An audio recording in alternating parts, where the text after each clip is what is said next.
చెప్పండి బాగానే ఉన్నాయి కానండి నాకు పొడుగులాగు గుడ్డిసపోవటం ఒక్కటి ఈ పెళ్లికి పెద్ద లోటండి. పొడుగులాగేం కర్మ, నీ కోటు కూడా గుడ్డిస్తాలేరా.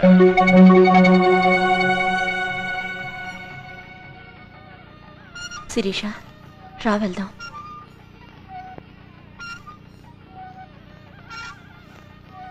తమ్ముడు, నాకొచ్చిన కష్టానికి నాకంటే నువ్వే ఎక్కువ కన్నీళ్లు పెట్టావు.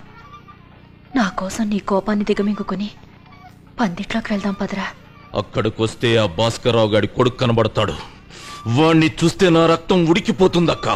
జరుగుతున్నది నా కొడుకు పెళ్లిరా, నీ మేనల్లుడు పెళ్లి. పసుపు కుంకాలు పోగొట్టుకున్న తర్వాత నా జీవితంలో జరుగుతున్న మొదటి శుభకార్యం రా ఇది. వచ్చి నీ మేనల్లుడికి అక్షింతలు వేసి ఆశీర్వదించరా. మీరెళ్ళండి, నేను వస్తాను.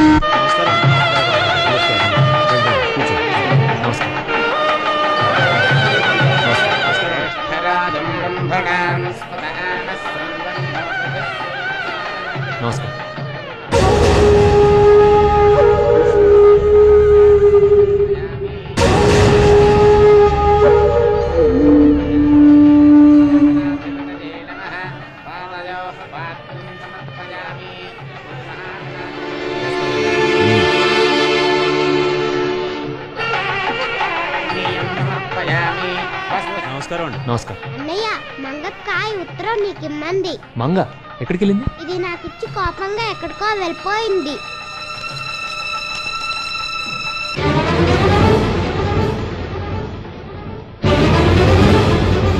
ఏమైంది బాబు? గోవింద్, మంగ పెళ్లి పందుకులో లేదు. ఈ విషయం ఎవరికి తెలియకూడదు. నేను వెళ్ళి తీసుకొస్తాను.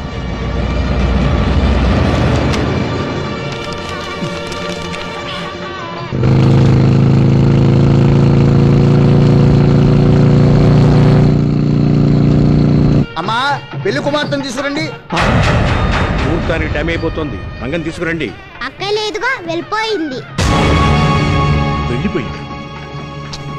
ఏమిటి అని చెప్పేది? అవును, మంగక్క. అమ్మ పిలుస్తా. మంగ ఎక్కడికి వెళ్ళిందమ్మా? నువ్వు రామ్మా.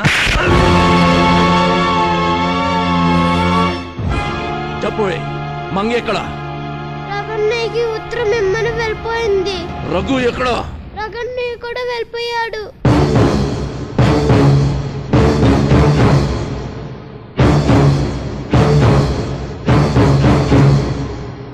చూసావా, వద్దు వద్దు అన్నా వినకుండా వాటేసుకుని సంబంధం కుదుర్చుకున్నావు. వాడి బాబు చేసిన పనే వీడు చేశాడు. పెళ్లి దాకా రానిచ్చి పరువు తీశాడు. ఏదైతే జరగకూడదు అనుకున్నానో అదే జరిగింది. అక్క పెళ్ళాగిపోయిన రోజున 10 ఏళ్ల పిల్లాడిని నేను. ఇవాళ మూతి మీద మీసం ఉన్న మగాడిని. అదండ్రా, వాడంతా తెలుసు. తెరబాబు, తొందరపడకు. ఇప్పటికే ఆలస్యం చేశాను రా. ఊరి పులిమేరలు దాటక ముందే వాళ్ళిద్దరిని పట్టుకుంటా. భజంత్రేలు, మీరిక్కడే ఉండాలి. పంతులు, నువ్వు ఇక్కడే ఉండాలి. ముందు పెళ్లి మంత్రాలు చదవాలి, ఆ తర్వాత తద్దిన మంత్రాలు చదవాలి. పదండ్రా.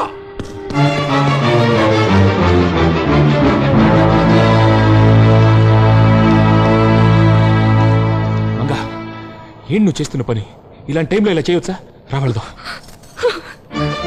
నువ్వు నన్ను పెళ్లి చేసుకుంటానని చెప్పు వస్తాను. పీటల మీద పెళ్లి కొడుగ్గా కూర్చుంటానని చెప్పు వస్తాను. నీ ప్రియురాలిగా చచ్చిపోతాను గాని ఇంకొకటి భార్యగా బ్రతకలేను. మంగా, నువ్వు నేను పెళ్లి చూసుకుంటే మన ఇద్దరే సుఖంగా ఉంటాం. అవతల వాళ్ళ గురించి ఇంకా వాళ్ళ గురించి నాకు అనవసరం. నాకు నా సంతోషమే ముఖ్యం. ప్రేమ కోసం ఏదైనా త్యాగం చేయొచ్చు కానీ ప్రేమనే త్యాగం చేయకూడదు. రామ్మోహన్ రావు, ఒకసారి మా మూలంగా మీ కుటుంబానికి అన్యాయం జరిగితే రక్తపాతం అయింది. మళ్ళీ అదే అన్యాయం ఇప్పుడు జరుగుతోంది.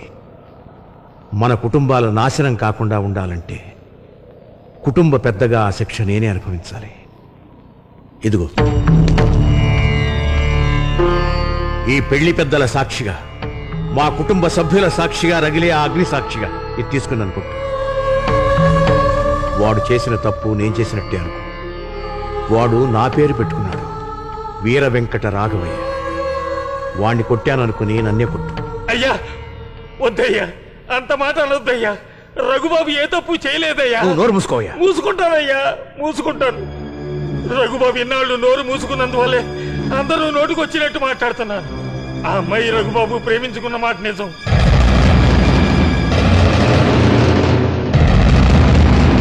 వాళ్ళిద్దరూ పెళ్లి చేసుకుందాం అనుకున్న మాట కూడా నిజం.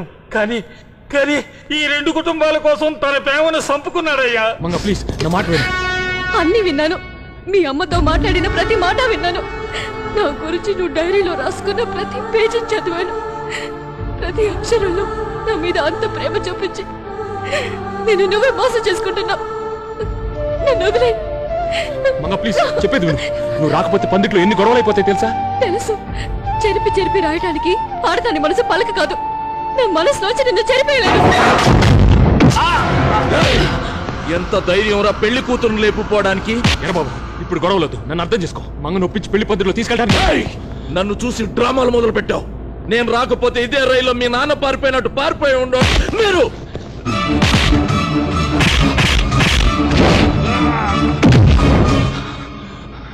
ఎరబాబు నువ్వు పొరపాటు పడుతున్నావు. నేను చెప్పేది విను.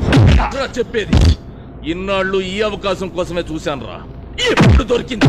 పెళ్లి లేపుపోతాడంట. చావు కొట్టండి.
వాడు దాన్ని రేపుకోవడం లేదురా, దాన్ని ఒప్పించి పెళ్లి పందిట్లోకి తీసుకురావడానికి వచ్చాడు రా.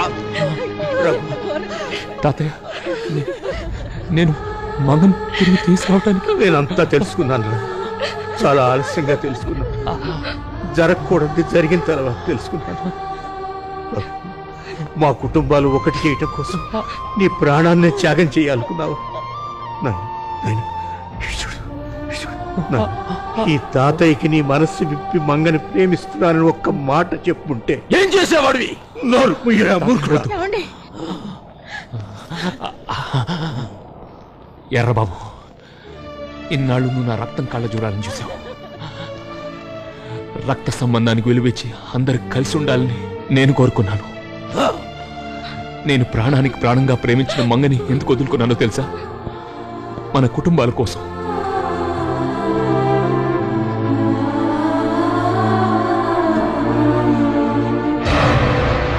నన్ను చంపితే గాని నీ కోపం చల్లారదనుకుంటే చంపే.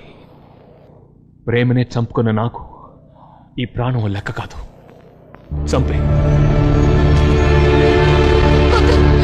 రఘుని చంపొద్దు, మా ఇద్దరిని విడదీయొద్దు. మమ్మల్ని పీటల మీద భార్యాభర్తలుగా చూడడం మీకు ఇష్టం లేకపోతే ప్రేమికులుగా ఒకే చోట సమాధి చేయండి.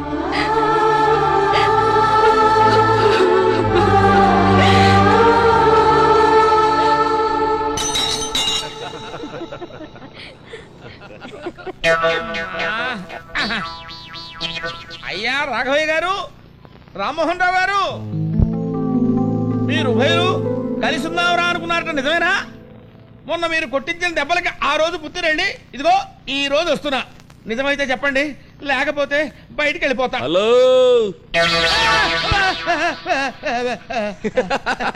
కంగారు పడకండి అవధాని గారు, పదండి. మొన్న కూడా అలాగే పిలిచి బోటు మీద పిచ్చి కొట్టుడు కొట్టావు. నన్ను నమ్మండి. అంతేనా? అంతే. రండి. నా తొందరపాటు వల్లే వీళ్ళిద్దరు విడిపోయారు. మళ్ళీ నేనే కలుపుతాను, చూడండి. అమ్మా మంగా, పద పదమ్మా. పెళ్లికి మంచి ముహూర్తం పెట్టండి. ఇంకా పెళ్లి ముహూర్తం ఏంటి? నా పంచాంగం ఏకంగా శోభన ముహూర్తమే.